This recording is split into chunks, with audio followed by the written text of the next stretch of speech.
So hello welcome. आज हम एक ऐसा टॉपिक पढ़ेंगे जो शायद नाम से टफ लगता है बट समझ में आएगा ना तो काफ़ी इजी लगेगा। टॉपिक है 3 लेवल एब्स्ट्रैक्शन इन डेटाबेस। जब कोई यूज़र किसी सॉफ्टवेयर या ऐप का यूज़ करता है जैसे बैंकिंग ऐप या टिकट बुकिंग ऐप तो उसको सिर्फ स्क्रीन दिखाई देता है, डेटा दिखता है, लेकिन एक्चुअल में वो डेटा कंप्यूटर के अंदर कैसे स्टोर हो रहा है वो यूज़र को नहीं दिखना चाहिए। इसी चीज़ के लिए ये मॉडल बनाया गया है ताकि यूज़र और डेटाबेस का असली स्टोरेज जो है उसके बीच में एक डिस्टेंस बनाया जा सके। दोनों अपना अपना काम करें लेकिन बिना एक दूसरे को डिस्टर्ब किए। अब देखो एक एग्जांपल देते हैं। जब हम लोग गूगल फॉर्म भरते हैं, जैसे कोई टीचर अटेंडेंस या कोई चीज़ का फॉर्म भेजी है, तो उसमें हम लोग क्या देखते हैं? सिर्फ एक सिंपल फॉर्म जिसमें नाम, रोल नंबर या कोई क्वेश्चन होता है। हम लोग क्या करते हैं? उसको भरते हैं और फिर सबमिट पे क्लिक कर देते हैं। लेकिन उस फॉर्म के पीछे क्या होता है?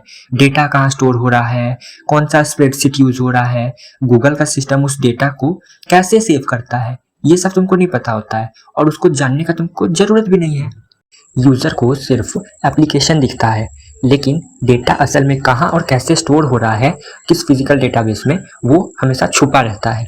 यूज़र और डेटाबेस का जो असली स्टोरेज है उसके बीच में एक लाइन खींच दिया जाता है ताकि यूज़र सिर्फ यूज़ करे और डेटा इंटरनली सेफ और सेपरेट हो।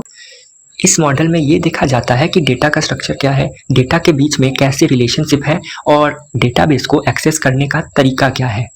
डेटाबेस का डिज़ाइन या लेआउट जो हम लॉजिकली बनाते हैं उसको हम बोलते हैं स्कीमा। और चलो अब बात करते हैं एक्सटर्नल लेवल, जो है पहला लेवल डेटा एब्स्ट्रैक्शन के 3 लेवल का। इस लेवल में हर यूज़र के लिए अलग व्यू होता है।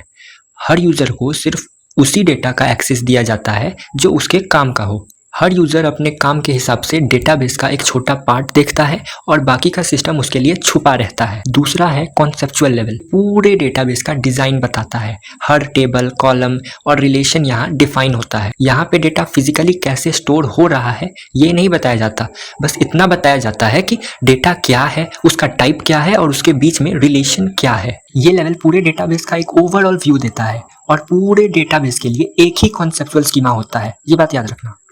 अब बात करते हैं इंटरनल लेवल की। ये लेवल बताता है कि डेटा कंप्यूटर के मेमोरी या डिस्क पे कैसे स्टोर हो रहा है। ये भी सिर्फ एक ही होता है, ये स्टोरेज के सबसे करीब होता है, यानी फिजिकल लेवल पे काम करता है। ये बताता है कि रिकॉर्ड किस फॉर्म में स्टोर्ड है, कौन से इंडेक्सेस लगे हैं और फील्ड या फॉर्मेट क्या है। तो कॉन्सेप्चुअल और इंटरनल मैपिंग ये बताता है कि कॉन्सेप्चुअल लेवल का डेटा स्टोरेज लेवल से कैसे मैच करता है। अगर स्टोरेज का मेथड बदल जाए तो भी कॉन्सेप्चुअल लेवल को कुछ फ़र्क नहीं पड़ता। इसे फिजिकल डेटा इंडिपेंडेंस कहते हैं, ठीक है। और अब आते हैं एक्सटर्नल और कॉन्सेप्चुअल मैपिंग पे। तो ये बताता है कि यूज़र के व्यू का डेटा जो यूज़र देखता है, यूज़र के व्यू का डेटा कॉन्सेप्चुअल डिज़ाइन के डेटा से कैसे लिंक्ड होता है। अगर डेटाबेस का डिज़ाइन चेंज हो जाए, जैसे कोई टेबल ऐड हो जाए, तो भी यूज़र का व्यू सेफ रहता है। इसे लॉजिकल डेटा इंडिपेंडेंस कहते हैं। सबसे पहले अब बात करते हैं डेटाबेस यूज़र्स के बारे में। तो पहला है नेटिव यूज़र। ये आम यूज़र होते हैं, जैसे बैंक में कैशियर जो रेडीमेड प्रोग्राम या फॉर्म के थ्रू काम करते हैं।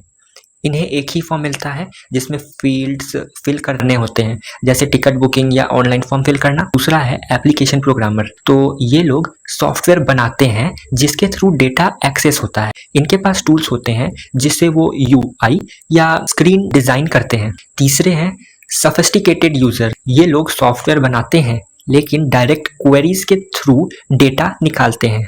ये लोग क्वेरीज लिखते हैं जैसे सिलेक्ट, इंसर्ट और उन्हें डेटाबेस को भेजते हैं।